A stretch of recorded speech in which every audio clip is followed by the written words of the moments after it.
कौरवों का जन्म कैसे हुआ। दोस्तों, किसी महिला के लिए एक साथ 100 बच्चों को जन्म देना असंभव प्रतीत होता है। ऐसे में सवाल आता है कि आखिर गांधारी ने किस तरह 100 पुत्रों को और एक पुत्री को जन्म दिया। आज हम बताते हैं कि गांधारी के 100 पुत्रों का जन्म कैसे हुआ और इसके पीछे क्या कहानी है।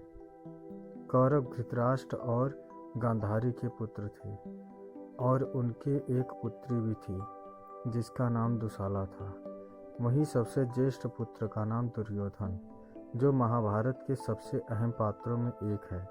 महाराज कुरु के वंशज होने के कारण धृतराष्ट्र के पुत्रों को कौरव कहा गया तथा महाराज पांडु के पुत्र होने के कारण उनके 5 पुत्रों को पांडव कहा गया था। कौरवों ने महाभारत में पांडवों की सेना से युद्ध किया और पराजित भी हो गए। हालांकि कहा यह भी जाता है कि धृतराष्ट्र के अपनी दासी के साथ संबंध की वजह से एक और पुत्र हुआ था जिसका नाम युयुत्सु बताया जाता है। दोस्तों, कौरवों के जन्म की कहानी भी काफ़ी रोचक और रहस्यमयी है।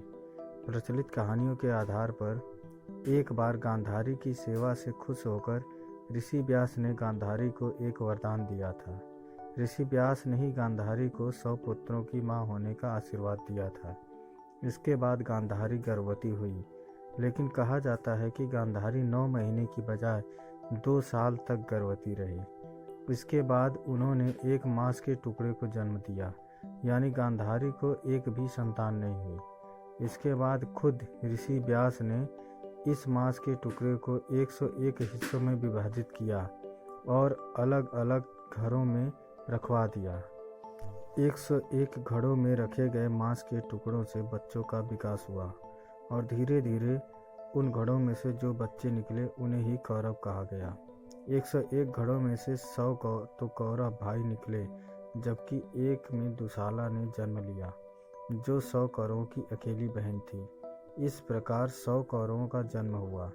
बता दें कि कौरवों के जन्म की ये कहानी सबसे ज़्यादा प्रचलित है और बताया जाता है कि इस तरीके से कौरवों का जन्म हुआ।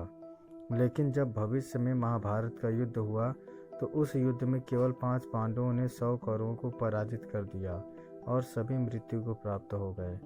कौरवों की मौत के पीछे गांधारी द्वारा किया गया एक पाप कार्य बताया जाता है। पौराणिक कथा के अनुसार गांधारी ने पिछले जन्म में 100 कछुओं को मार दिया था, जिसके फलस्वरूप अगले जन्म में उसके 100 पुत्रों की मृत्यु हो गई, जिसे एक श्राप के समान माना जाता है।